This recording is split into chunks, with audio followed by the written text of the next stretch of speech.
What's going on, boys and girls? Welcome back to another Echocalypse video. Alright guys, so real quick, while I'm doing daddy duties, I forgot to get this yesterday. Damn it, I hate when that happens. I have a couple things I want to talk about. So I know there's a tier list out that I've created. A couple other people have created tier lists. It's all good. We all have our opinions on what teams are best, what works. Clearly, I just want to show you guys that a lot of teams can work. You don't have to stick to one build. There isn't just one successful build in this game, and that's what's going to dominate. It really isn't the way this game works. Quite honestly with you, you can do a lot of various different methods to succeed in this, and I think that's kind of what makes this game a little bit more beautiful than most other games where there's just constant metas. Now, there are, of course, going to be metas in this game, just like any other meta, but it doesn't mean that's the only way to succeed. So I'm going to give you guys my top favorite let's say 5 or 6 units that if you want to build, you can build. For me, they've given me nothing but success, and I think they're worthwhile focusing on. Some of these are obviously going to be pretty noticeable. Some of them might be out to lunch to you guys, but they work for me, and they've helped me advance to stage 51 and progress to where I've been without much of an issue. Now, if you guys watched my recent video, which talks about the main important factors for an F2P to succeed, you would know that number one is in fact luck. Having luck in a game, in any gacha game, and being able to pull the units that you want plus getting their dupes is going to help you succeed no matter what you do. So that part is up to you whether you want to continue to re-roll, start a brand new account. Those who do want to start a brand new account because they've had bad luck, all the power to you. Just start on a brand new server. They go all the way back from scratch so you can learn from all your mistakes and hopefully have a better run in terms of getting the units you're looking for. But for me personally, guys, just to show you, I'm at 1.122 as a free-to-play player. My icebreaker still intact. Have not touched this. I only play on BlueStacks, sponsored by them. So you guys can see here, I'm doing just the regular events. And like I said, if you guys haven't followed my video, I kind of gave you guys the key to success as a free-to-play player in my opinion. Again, it's just my opinion. I've had pretty decent success and luck. But let's talk about what I've done and who I've used in order to round out some of this and have better success in this game than some others. Okay, so let's talk about units. I'm going to show you guys my team and I'm going to break it down and talk about why I use this team and how it works. Okay, so first off, I will say this. I'm using Pan here.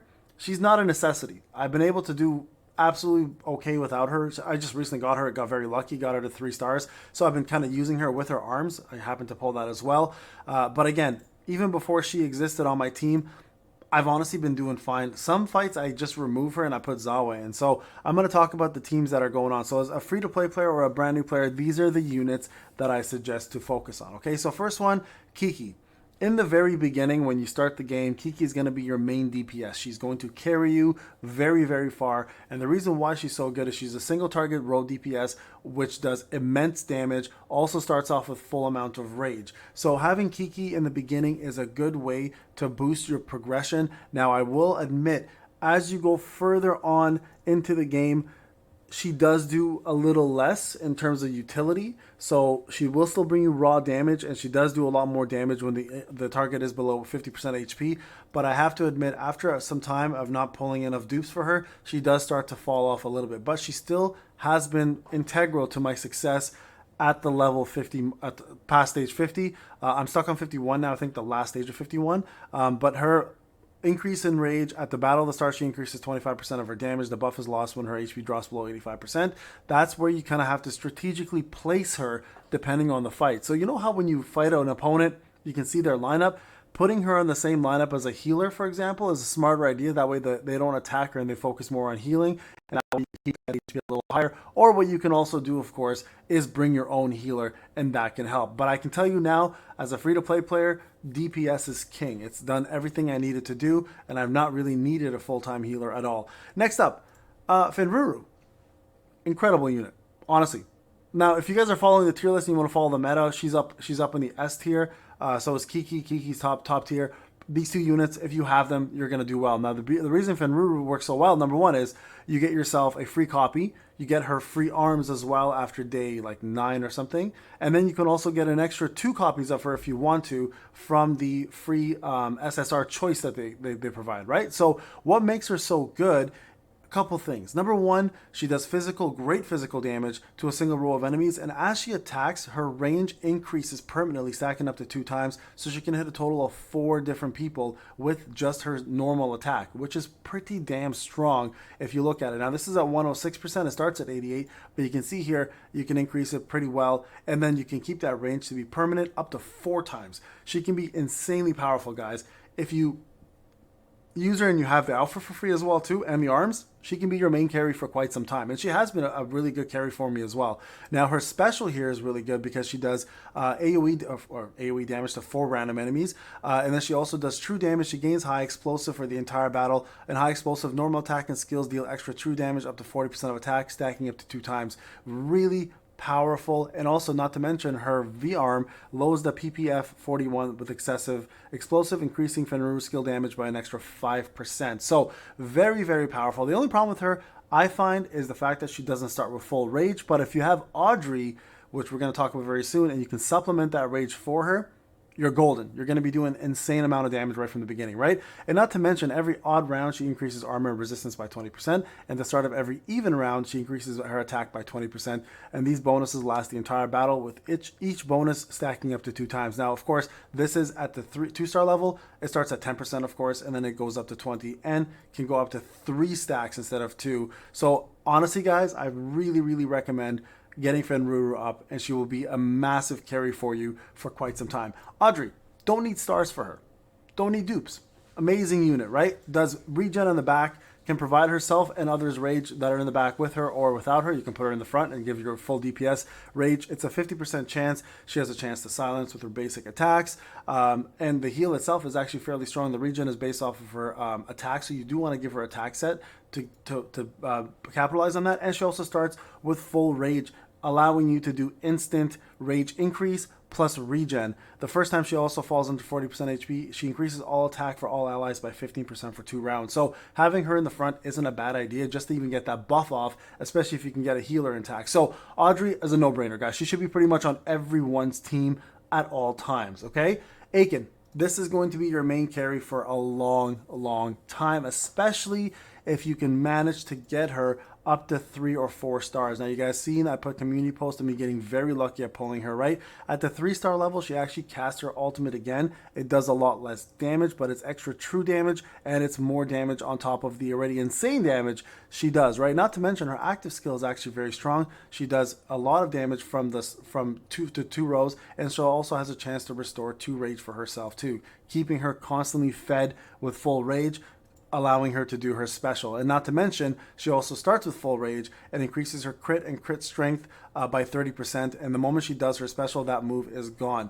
So I cannot stress enough. The moment she drops, you can even bypass Kiki, in my opinion, and just go straight for Aken. Try to get as many dupes of her as you can, and also pull for her arms, because her arms allow her feast special to do more damage. You can see here, I've been able to get 1 star, and it actually increases the skill damage by an extra 10%.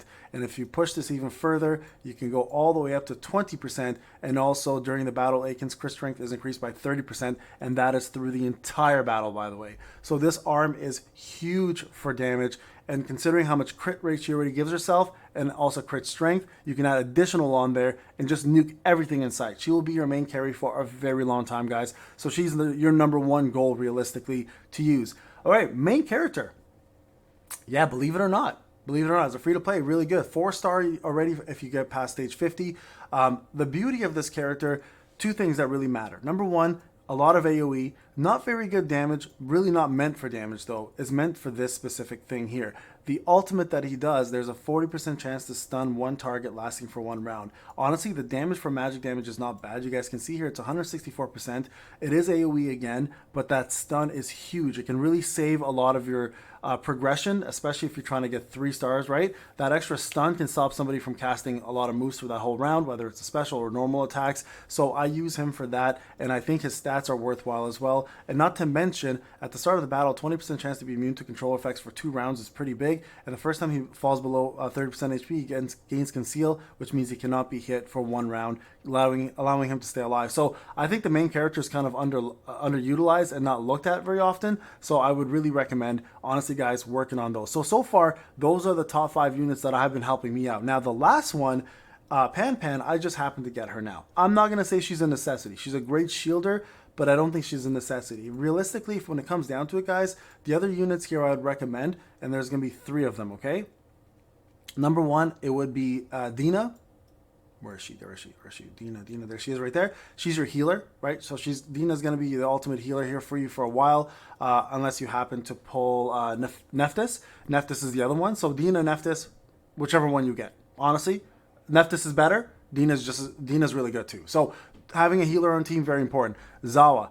Highly recommend Zawa. This is a selective summon that you should have at all times. Zawa's blind is impeccable at keeping you alive. As I mentioned yesterday during my video, the mistranslation, her blind actually affects all attacks, not just normal attacks as the description says. It affects ultimates as well. 50% chance to miss an attack is huge, guys. That can save your life in multiple different ways. So Zawa, highly recommend getting her up and using her for selective summons. And then the other 2 I'd recommend is Vivi.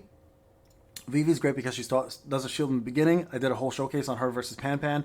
She also does skill reduction damage by 50% right from the get-go. So when you fight someone like Aken, you take a lot less damage, 50% less damage as a matter of fact from that skill. And then altogether, she just gives you a lot of damage mitigation as well, right? So incredible unit. Vivi's highly recommended. And then honestly, just add one more layer here.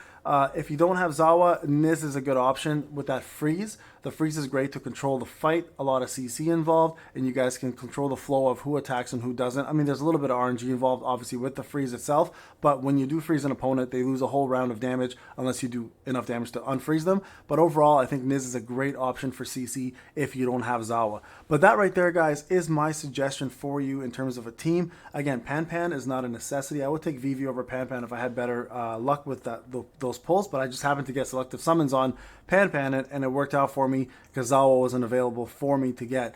So honestly, overall, I think that team there should serve you guys fairly well. Just remember to play around with your positioning, play around with gear and stuff, and eventually you guys will get where I'm at, which is actually I'm at 53, so not too bad. And I'm progressing pretty well as a free-to-play player. And you guys can see here, after a while, the actual battle merit rewards change from the gems into the living matter or living metal, which allows you to pull for arms, which you absolutely want to do. So make sure you take advantage of that as well. All right, guys, this is Payne. Hope you enjoyed the video. Those are my top, let's say, top 8-9 units. Focus on them, and I feel you guys will be a lot more successful. Now, I just want to point out, if you guys plan to do a burn team, Payne, why aren't there any tanks in your team? I'm going to be honest with you guys. DPS is king in this game. I have not needed a tank yet once. I've not used a tank. Burn teams are strong only if you invest a lot into them. So that requires a lot of dupes and a lot of luck to get them up. They're great for that, for damage and long-lasting fights because of the DPS that they provide. But also a big piece of that is Rayon. And if you're a free-to-play player, you're not going to have her. So it's going to make it a lot harder to make burn teams work as well as people claim they work, right? So I've done a lot of testing with that. It's a fact. I've done testing on Terrorizer's account, which has whales, and it works really well. Then I've done free-to-play testing on my end, and it hasn't done well at all. Like, it's really actually poor damage in comparison to what I currently have. So there you guys go. Hope you enjoyed the video. I'll talk to you guys in the next one. Take care.